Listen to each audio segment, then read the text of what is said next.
Hello everyone.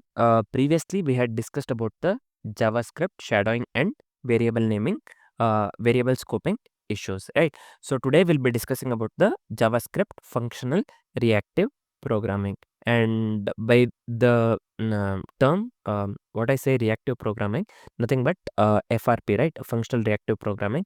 Uh, this one, functional reactive programming, basically what it does, it combines the functional programming with reactive streams to manage the data flow and the asynchronous events, right? So let's understand basic functional reactive programming or FRP with the RxJS, right? So I'll quickly show in the compiler itself. You can just go to the VS Code or any IDE of your choice.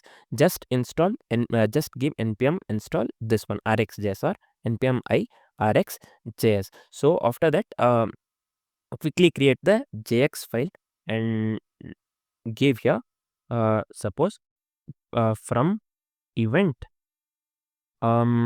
equals require of here I'll just give here RxJS, right? So let's make use of the from event.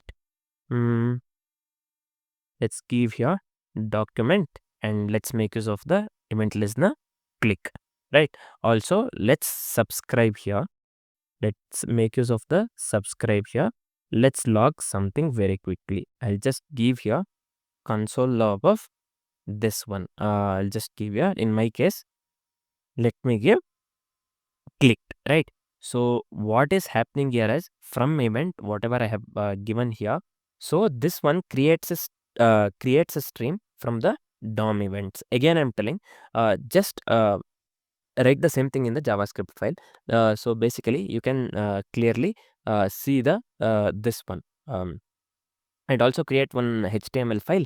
Just leave it blank and link the JavaScript file, and you can just install the live server and click on open with live server. So you can just see the output clicked in the browser console, right? So from event, whatever we are doing here, from event, whatever I have written here, this creates a stream from the DOM events. Then what is subscribe doing here? This one, subscribe, whatever I have written here, this one handles each emitted event, right? So you can clearly see the clicked in the browser console. Try to follow the same steps that as I have said. Again, I'll tell, just create the index.html file and link the JS file and name something like index.js, right? Within the index.js, give the same thing and install the RxJS. Just give npm install RxJS, right?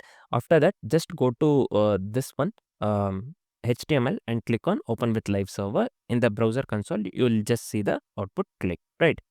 So again, I'll quickly tell, from event, this creates a stream from the DOM events, and subscribe, this one, basically what this does is it handles the each emitted event. I hope the concept of FRP, nothing but the functional reactive programming with the RxJS is completely clear, right? We saw the same thing with a very simple example. Next, we'll be discussing on the JavaScript graphics with WebGL and 3.js, 3JS, right? So 3JS library. So we'll be seeing the JavaScript, we'll be discussing on the JavaScript graphics with WebGL and 3JS. So for now, this is it. Thanks for watching, guys.